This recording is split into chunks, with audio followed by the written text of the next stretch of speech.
Now let's take a look at animate living things. These are organisms, just like the plants are organisms, but these organic objects have the ability to be, in many cases, mobile. They could move around.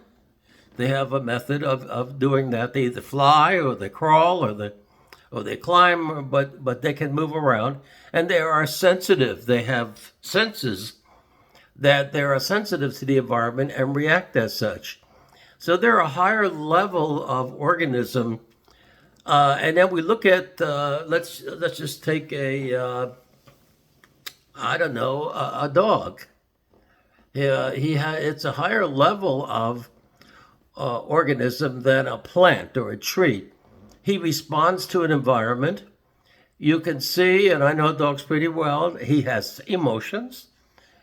He can have feelings. He could be upset. He could be very warm with the tail wagging. And it's a more living, what we consider a more living organism. And then again, now the organs in his body, the organs in the dog's body, all have their own separate functions. In fact, every cell in the biological cell in that body has its own particular function, and it's organized that way. So there's an organization that we see here, and I should have mentioned it also with the vegetative. We see an organization where there are properties of that organization that we can't really reduce to the underlying physics, chemistry. That's my opinion. I don't believe that you could do that. But that doesn't mean that they're entirely separate from the underlying material and molecules and so on, the underlying physics and chemistry. No, they are dependent on that. But the properties, for example, let me give you an example. The property of reproduction.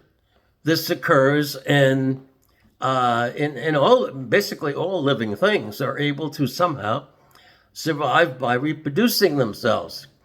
Now, reproduction is not something we deal with on a physics, chemistry level. Okay, we don't. We have to get into life. We have to get into the living cells in order for that to be the case. But just dealing with stuff, physics and chemistry, there's no such thing as reproduction.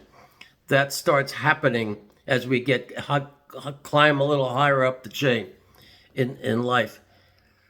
So reproduction is a property, is a capability that animate living objects like dogs and cats but we'll get to humans in a little bit, have that can't really be, it's not really in concept traceable to the underlying physics and chemistry. It's something that can be done.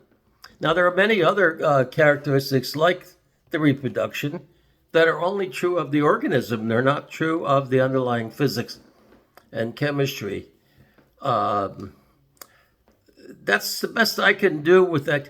I'm really convinced about the idea that properties of the whole are not necessarily completely accessible or derivable from the properties of the underlying physics and chemistry. Okay.